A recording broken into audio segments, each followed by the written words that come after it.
హైదరాబాద్కి డ్రగ్స్ ఎవరైనా తీసుకువచ్చి అమ్మితే వాళ్ళని ఎక్కడున్నా సరే పట్టుకుంటామని చెప్పి తెలంగాణ నార్కోటిక్ బ్యూరో అధికారులు చెప్తున్నారు.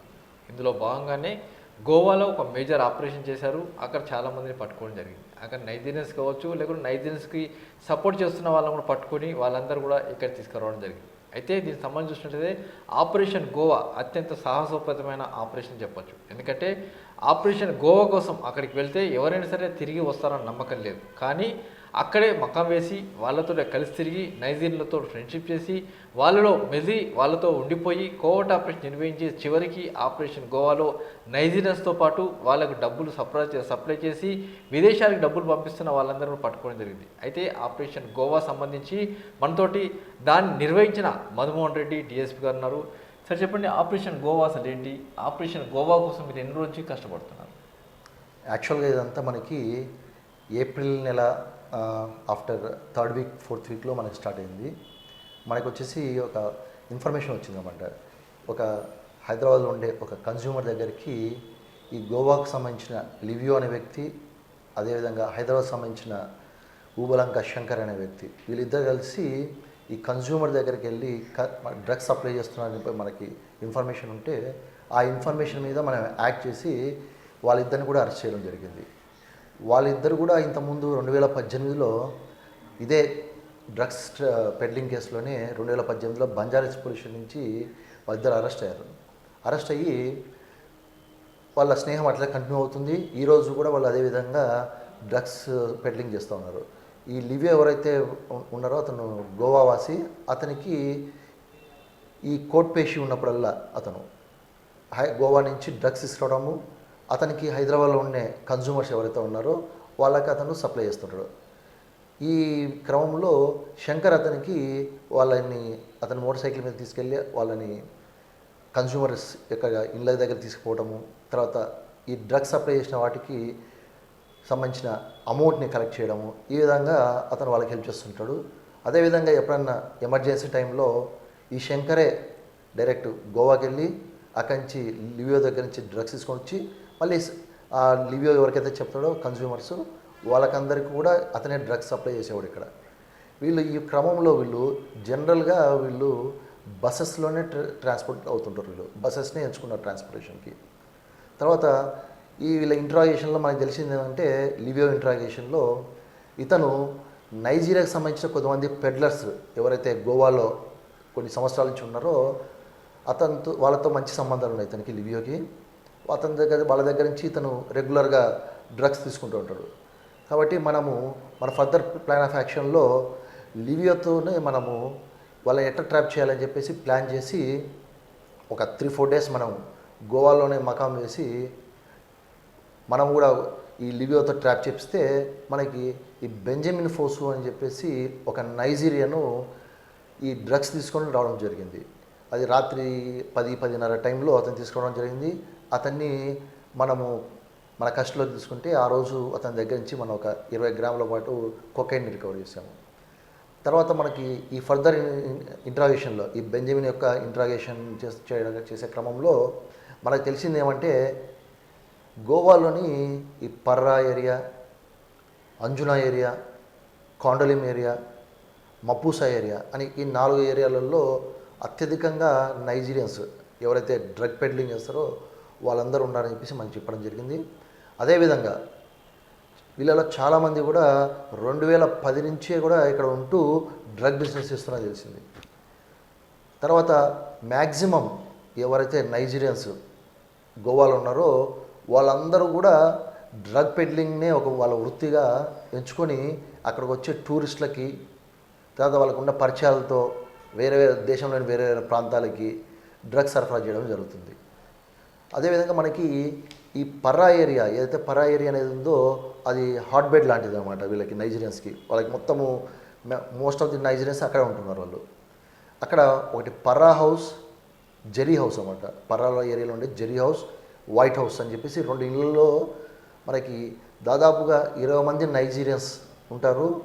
వాళ్ళు అక్కడే ఉంటూ వాళ్ళ కన్జ్యూమర్స్తో టచ్లో ఉంటూ వాళ్ళు డ్రగ్స్ సప్లై చేస్తున్నారు అని చెప్పేసి మనకు వచ్చిన సమాచారంతో ఇనిషియల్గా హైదరాబాద్ నుంచి మనం 2 టీమ్స్ పంపించడం జరిగింది. పంపించి అక్కడ ఈ నైజీరియన్స్ యొక్క ఈ 2 ఇళ్లలో ఏదంటే Jerry house and White House ఇక్కడ మనం వాచ్ పెట్టడం జరిగింది.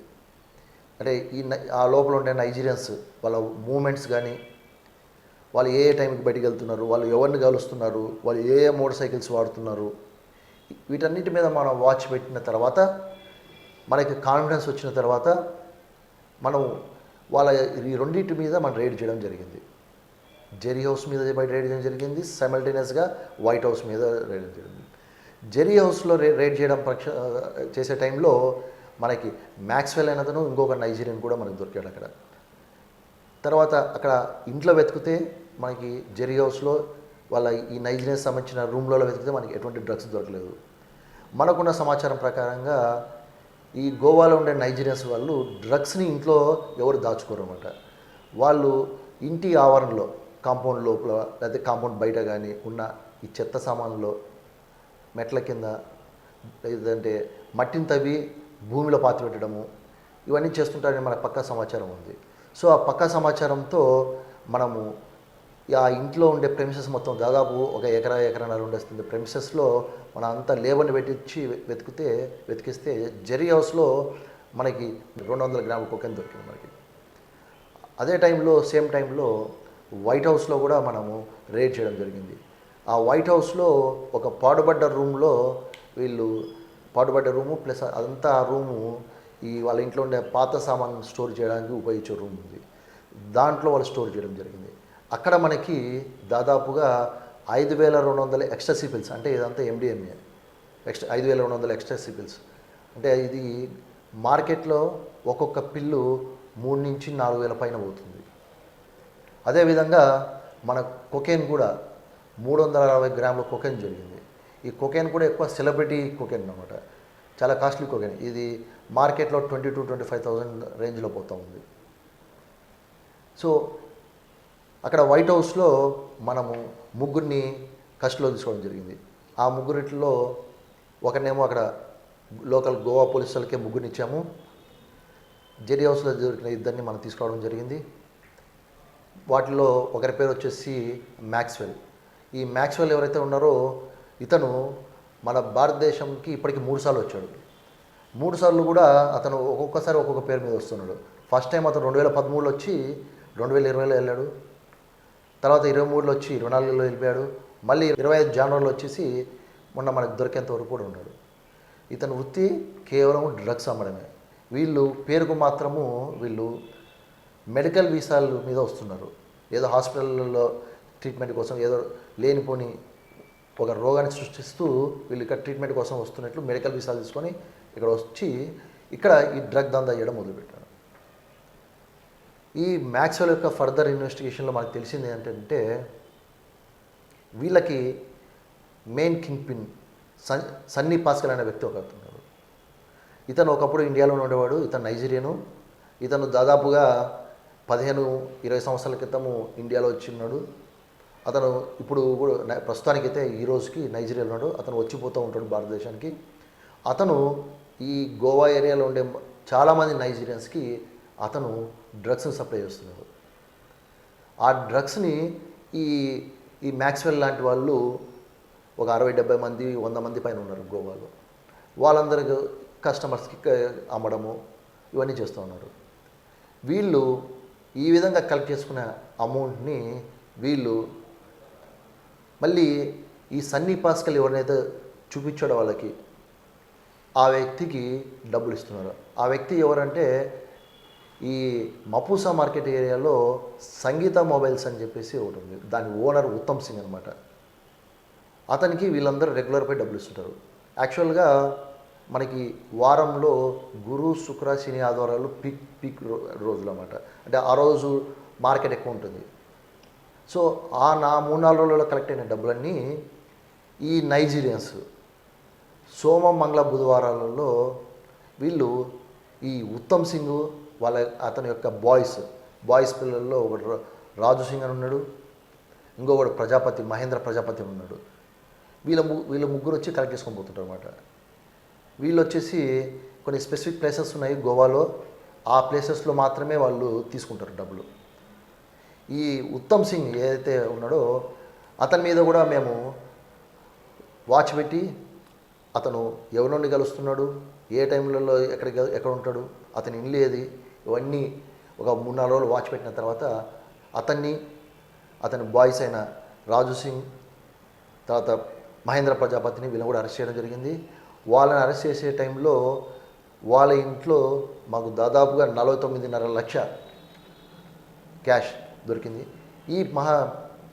ఈ ఉత్తమ్ సింగ్ ఈ డబ్బునన్నిటి కూడా హవాలా రూపంలో బాంబేకి పంపిస్తున్నాడు. తర్వాత ఈ బాంబే నుంచి ఈ అమౌంట్ మళ్ళీ హవాలా రూపంలో నైజీరియాకి వాళ్ళ కరెన్సీ అయిన నైరాస్ రూపంలో అక్కడికి వెళ్తుంది.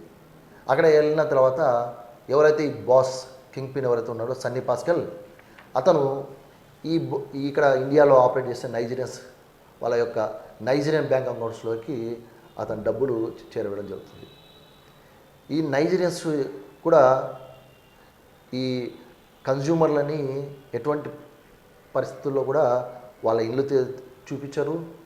అదేవిధంగా తోటి నైజీరియన్స్ కూడా వాళ్ళ యొక్క ఇళ్ళని చూపించుకోరు అన్నమాట.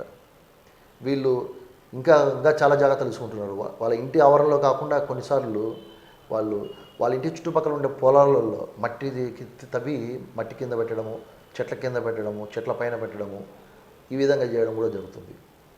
అదేవిధంగా డ్రగ్స్ సప్లై చేసేటప్పుడు కూడా కన్జ్యూమర్ చెప్పిన ప్లేస్కి పోరు. వీళ్ళు వాళ్ళ ఇంటి చుట్టుపక్కల వాళ్ళకి ఎక్కడైతే విజిబిలిటీ ఎక్కువ ఉంది, ఎవరైనా మూమెంట్ చూడొచ్చు, సస్పిషియస్ మూమెంట్ ఉన్న గుర్తుపట్టవచ్చు అనే చూసుకొని అటువంటి ప్లేసెస్కే కన్జ్యూమర్ పిలిపిస్తారు. అక్కడే వాళ్ళు డెలివరీ ఇస్తారు అన్నమాట. వీళ్ళు సామాన్యంగా ఈవినింగ్ 5 తర్వాత ఒకసారి బయటకు వచ్చిన తర్వాత మళ్ళీ రూమ్కి వెళ్ళరు అన్నమాట. అంతా ఆ రోజు బిజినెస్ అంతా కంప్లీట్ అయిన తర్వాత అర్ధరాత్రి 3 గంటలకు 4 గంటలకు ఇల్లు చేరుకుంటారు. సార్ దీంట్లో చూస్తే లివియో అంటే మొత్తం కిన్పిన్ అని చెప్తున్నారు. లివియాని మొత్తం దీనికి కుసూతదారి. హైదరాబాద్కి డ్రగ్స్ ఎప్పుడు తీసుకొచ్చినా పెద్ద మొత్తాన్ని తీసుకొస్తున్నాడు, సప్లై చేస్తున్నాడు, ఉమాశంకర్కి ఇస్తున్నాడు. అయితే లివియోకి ఇక్కడ కస్టమర్లు ఎవరు? అంటే కస్టమర్స్ అనే వాళ్ళు ఇక్కడ విఐపీలు ఉన్నారా, లేకుంటే శంకర్ ద్వారా కస్టమర్స్ వచ్చారా, ఎట్లా? అయితే ఎవరైతే కస్టమర్స్ ఉన్నారో వీళ్ళంతా లివియో కస్టమర్సే. ఈ లివియోకి హైదరాబాద్లో ఒక 5-6 మంది పర్మనెంట్ కస్టమర్స్ ఉన్నారు. హైదరాబాద్ కాకుండా అతనికి బెంగళూరులో కూడా కొంతమంది కస్టమర్స్ ఉన్నారు, గోవాలో ఉన్నారు.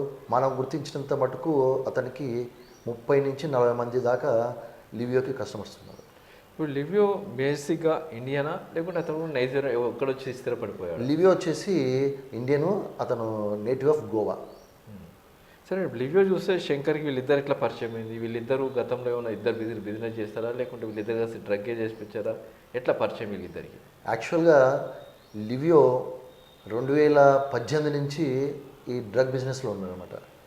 ఆ క్రమంలో అతని యొక్క పాత కస్టమర్ల ద్వారా అతనికి ఈ శంకర్ పరిచయం అయ్యాడు.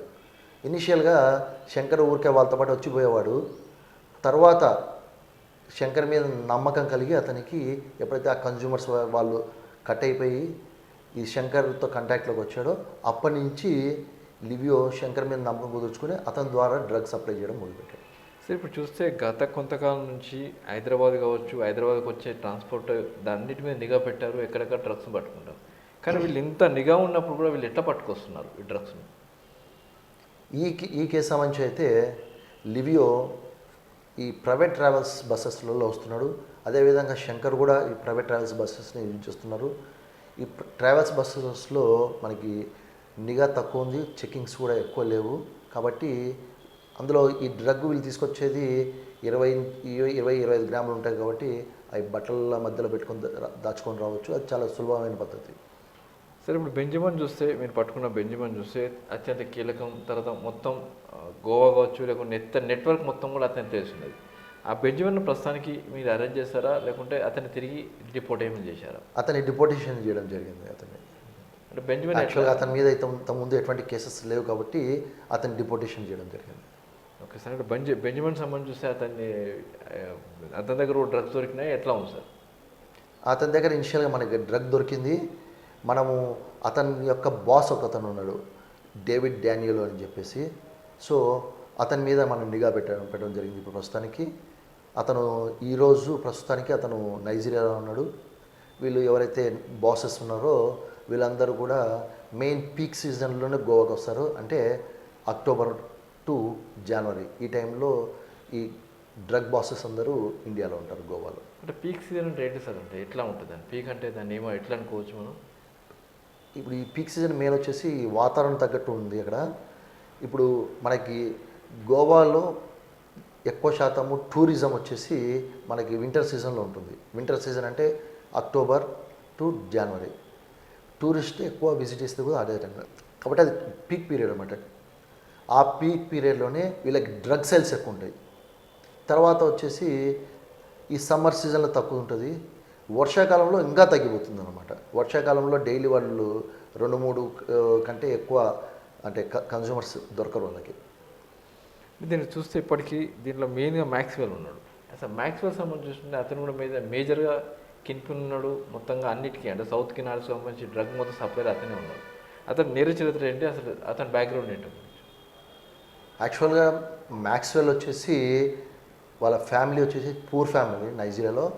వాళ్ళ ఫాదర్ లేడు, వాళ్ళ మదర్ వచ్చేసి ఏదో చిన్న చిన్న పనులు చేసుకుంటుంది. ఇతను సెకండరీ స్కూల్ వరకే చదువుకున్నాడు అక్కడ.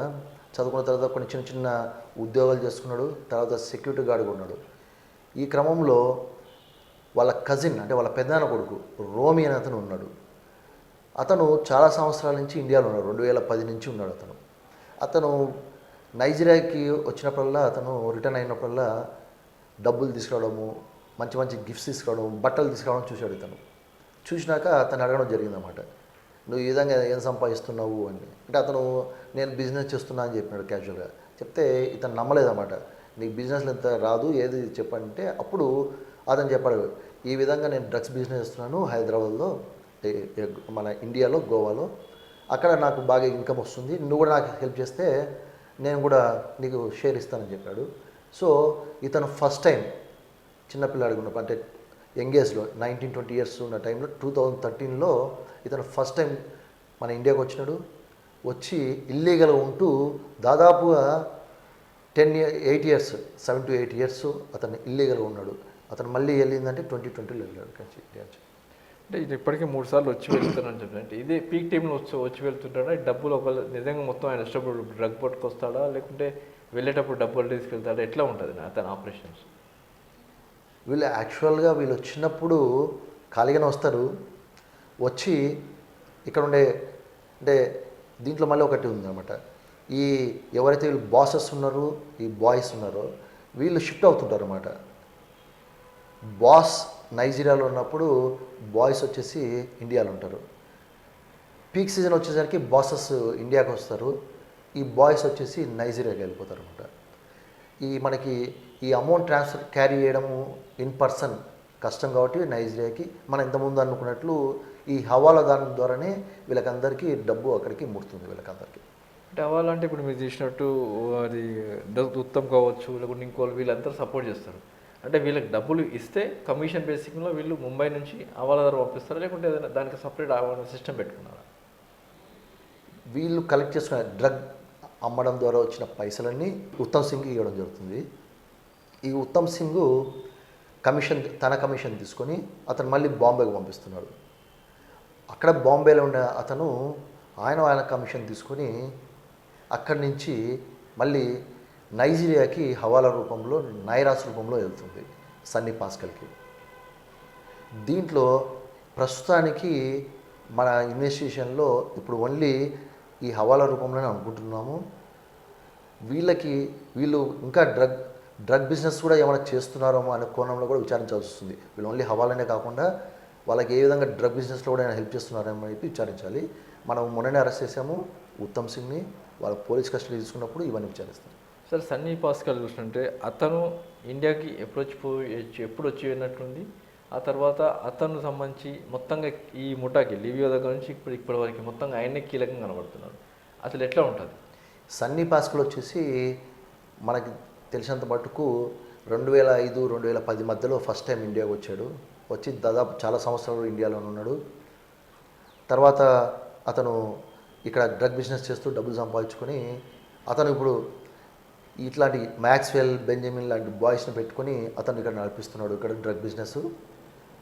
మనకు తెలిసినంత మటుకు అతను లాస్ట్ టైము మన 2024లో క్రిస్మస్ టైంలో గోవాకి వచ్చినట్లు మన దగ్గర ఇన్ఫర్మేషన్ ఉంది. ఆ గోవాలో ఒకటి పర్రా ఏరియాలోనే ఆఫ్రికన్ రెస్టారెంట్ ఉంది. ఆఫ్రికన్ రెస్టారెంట్లో చూసినట్లు కొంతమంది నైజీరియన్స్ మనకు చెప్పడం జరిగింది. అతను మోస్ట్ ఆఫ్ ది టైం అయితే ఇప్పుడు ప్రజెంట్గా నైజీరియాలోనే ఉంటున్నాడు. సరే, గోవా అంటేనే డ్రగ్స్ కబ్బు, అలాగే డ్రగ్స్ కాకుండా నైజీరియన్స్ కబ్బు. అలాంటి ప్రాంతాల్లోకి వెళ్ళి మీరు ఆపరేషన్ చేయాలనుకున్నప్పుడు నిజంగా అది డేర్ స్టెప్. అప్పుడు ఏమనిపించింది అంటే నిజంగా వెళ్తే మళ్ళీ మనకి ఏమైనా అవుతుందా అన్న ఒక భయం ఉంటుంది కదా? యాక్చువల్గా మా టీమ్స్లో ఉన్న అంటే ఒక ప్రొఫెషనలిజం కావచ్చు, లేదంటే మా స్టాఫ్లో ఉన్న డైనమిజం కావచ్చు, ప్లానింగ్ కావచ్చు, ఈ మూడు మా ప్లానింగ్ కరెక్ట్ ఉన్నప్పుడు మనము అక్కడ ఎటువంటి అంటే మనం పోయేటప్పుడు కూడా ఏమన్నా జరుగుతుంది, మన మీద అటాక్ జరుగుతుంది అని ప్లాన్ చేసుకుని వెళ్తాం. సో మన అన్ని ప్రివెంటివ్ మెజర్స్ తీసుకొని వెళ్తాము. మన యొక్క ఫోర్స్ను కూడా ఎక్కువ పెట్టుకుంటాము అక్కడ. సో రేపు అక్కడ ఏమైనా అనివార్య కారణాల వల్ల ఏదైనా జరిగినా సరే మనం దాన్ని తట్టుకునేటట్లు మన ప్లానింగ్ ఉంటుంది. అంటే అక్కడ చూస్తే పోలీసులు కూడా చాలామంది డ్రగ్ ఫెయిల్కి సహాయం చేస్తుంటారు. కానీ మీకు అక్కడ పోలీసులు సహాయం చేశారు ఈ ఇష్యూలో? మేము ఇక్కడ జెరీ హౌస్, వైట్ హౌస్లో రైడ్ చేసే టైంలో మన director sir Sandeep Shandilya sir అక్కడ లోకల్ డీజీ గారితో మాట్లాడడం జరిగింది. లోకల్ డీజీ గారు మనకి అక్కడ లోకల్ ఫోర్స్ని, క్రైమ్ బ్రాంచ్ సంబంధించిన ఆఫీసర్స్ని మనకి అసిస్ట్ చేయమని చెప్పారు. వాళ్ళు మనకి అసిస్ట్ చేయడంతో మనకి ఏదైతే ఈ గోవా ఆపరేషన్ ఉందో అది సక్సెస్ఫుల్గా జరిగింది. Sir, Jerry house, white house దగ్గర మీ వాళ్ళు నిఘా పెట్టడం జరిగింది, వాళ్ళతో ఫ్రెండ్షిప్ చేయడం జరిగింది, వాళ్ళతో మాట్లాడడం జరిగింది. వాళ్ళు మీ మీద ఎప్పుడు అనుమానం రాలేదా? అంటే నిజంగా తర్వాత పట్టుకున్నప్పుడు ఎక్స్పెక్ట్ చేస్తారు కదా? యాక్చువల్గా మన అదృష్టం ఏంటంటే జెర్రీ హౌస్లో ఆ ప్రెమిసెస్లోనే ఒక లాడ్జ్ ఉందన్నమాట. మనం ఎవరైతే ఇక్కడి నుంచి అక్కడ వాచ్ కోసం, సర్వేలెన్స్ కోసం పోయారో మా స్టాఫ్ అక్కడే అదే లాడ్జ్లోనే రూమ్ తీసుకొని డైలీ మన వాళ్ళు మూమెంట్ చేసేవాళ్ళు. ఈ డైలీ మూమెంట్ వాళ్ళ యొక్క మూమెంట్ చూడడం, వాళ్ళు మన వాళ్ళు చూడడంతో వాళ్ళకి మన వాళ్ళపైన ఎటువంటి అనుమానం రాలేదు. చివరికి వీళ్ళు సివిలియన్స్ అనుకొని వాళ్ళు మన వాళ్ళ దగ్గర వచ్చి మాట్లాడేంత పరిస్థితి కూడా వచ్చింది. కాబట్టి ఈ ఆపరేషన్లో మనం ఈజీగా సక్సెస్ అయినాం. అంటే దీంట్లో ఫర్దర్ లాస్ట్గా చూస్తే సార్, అంటే దీంట్లో ఆపరేషన్ సంబంధించి ఎప్పుడైనా ఏదైనా సంఘటన జరగవచ్చు. అలాంటి దానికి పూర్తిగా ప్రిపేర్ అయిపోయారా? మనం ముందే మనం అనుకున్నట్లు మన ఏ ఆపరేషన్కి వెళ్ళినా సరే మనం అన్ని జాగ్రత్తలు తీసుకుంటాము. అందులో ఇక్కడ ఉండేది నైజీరియన్స్. మనం బయట వీళ్ళు అందులో వాళ్ళు ఉండే డెన్కి వెళ్తున్నాము. అక్కడ వాళ్ళకు దాదాపు ఒక్కొక్క ఇంట్లో 10 మంది ఉన్నారు. సో వాళ్ళ దగ్గర నుంచి ఏమైనా రిటాలియేషన్ కావచ్చు కాబట్టి మనం అన్ని ప్రికాషన్స్ తీసుకొని ఫుల్ స్ట్రెంగ్త్తోనే మనం అక్కడ వెళ్ళడం జరిగింది. వాళ్ళ డెన్లోకి అడుగు పెట్టిన తర్వాత మీకు ఏమనిపించింది మొదటిసారి? వాళ్ళ డెన్లో అడుగు పెట్టినప్పుడు మనకేం అనిపించలేదు, మనకేం భయం అయితే అనిపించలేదు. ఎందుకంటే మన మీద మనకి ఎక్కువ కాన్ఫిడెన్స్ ఉంది. సరే అండి బాబు, డ్రగ్స్ మొత్తం కూడా వీళ్ళు కొత్త తరహాలో ఎక్కడ వాళ్ళ దగ్గర పెట్టుకోకుండా ఎక్కడో చెత్తలో కావచ్చు, అక్కడిక్కడ పడేయడం కావచ్చు, లేకుంటే భూమిలో పాతి పెట్టడం కావచ్చు, ఇలా కొత్త తరహాలు చూసినప్పుడు నిజంగా దాన్ని మొత్తం వెలికి తీయడానికి ఎంత టైం పట్టింది? ఎంతమంది సిబ్బంది వాడుకున్నారు? ఈ జెర్రీ హౌస్లో కానీ, వైట్ హౌస్లో కానీ మనం ఈ డ్రగ్స్ని వెలికి తీయడానికి దాదాపు 2 రోజులు పట్టింది. 2 రోజులు మన పోలీస్ స్టాఫ్ కొద్దిగా లేబర్ని ఎంగేజ్ చేయడం జరిగింది. మొత్తం కలిసి అందరం కలిసి వెతకడం జరిగింది. ఎందుకంటే ఈ 2 హౌసెస్ కూడా ఒక్కొక్కటి 1 ఎకరాల లోపల ఉంది అనమాట. ఈ 1 ఎకర్లో ఉండే ఇళ్ళలో ఎతకడం అంత సాధ్యమైన ఈజీ పని కాదు. మనకి దాదాపు 2 days పట్టింది అది ఎతకడానికి. సో దీంట్లో ఇలా హైదరాబాద్కి డ్రగ్స్ ఎవరైనా తీసుకొస్తే ఎక్కడైనా ఉన్నా సరే వాళ్ళందరినీ పట్టుకుంటాం అనేదానికి ఒక నిదర్శనం పక్కగా ఇది మనము ఈరోజు మన టీజీ న్యాబ్ ప్రభుత్వం ఏ ఉద్దేశం ఏదైతే టీజీ న్యాబ్ని ఫామ్ చేసిందో ఆ ఉద్దేశం తగ్గట్టే మనము ఒక సిగ్నల్ పంపించదలుచుకున్నాము అందరికీ. డ్రగ్ పెడ్లర్ ఎక్కడున్నా సరే, భారతదేశంలో ఏ మూల ఉన్నా సరే టీజీ న్యాబ్ అక్కడికి వెళ్తుంది, వాళ్ళని పట్టుకుంటుంది, వాళ్ళ శిక్ష పడేలాగా చూస్తుంది. అది మరొక మేజర్ ప్రాబ్లం. బెంగళూరు నుంచి పెద్ద మొత్తంలో మనకు వస్తుంటుంది, కానీ అక్కడ కూడా నైజీరియన్స్ పెద్ద కాలనీస్ పెట్టుకున్నారు. ఆ డెన్లోకి ఎప్పుడైనా పోయే ప్రయత్నం ఏం చేశారా? ఈ నైజీరియన్స్ సంబంధించి, బెంగళూరు సంబంధించి నైజీరియన్స్కి మనము అక్కడి నుంచి పట్టుకోవడం జరిగింది. కానీ ఇంత పెద్ద మొత్తంలో మనకి ఇంకా ఇప్పటివరకు ఇన్ఫర్మేషన్ రాలేదు. ఫ్యూచర్లో మనం ఈ బెంగళూరుకి సంబంధించిన నెట్వర్క్ను కూడా బ్రేక్ చేస్తాం. Okay sir, thank you. ఏదైతే హైదరాబాద్కి ఎవరైనా డ్రగ్స్ సరఫరా చేసినా తీసుకొని వచ్చినా వాళ్ళపైన కఠిన చర్యలు తీసుకుంటామని టీజీ న్యాప్ అధికారులు చెప్తారు. మీరు ఏ కలువలో దాక్కున్నా సరే మేము పట్టుకొని వస్తాం, శిక్ష పడే విధంగా చేస్తాం. అంతేకాకుండా మీరు హైదరాబాద్ వైపు కన్నెత్తి చూస్తే మిమ్మల్ని మాడి మసే విధంగా చేస్తామని చెప్పి అధికారులు అంటున్నారు. కెమెరా పర్సన్ సంతోష్తో రమేష్ ఎట్లా ఏంటి.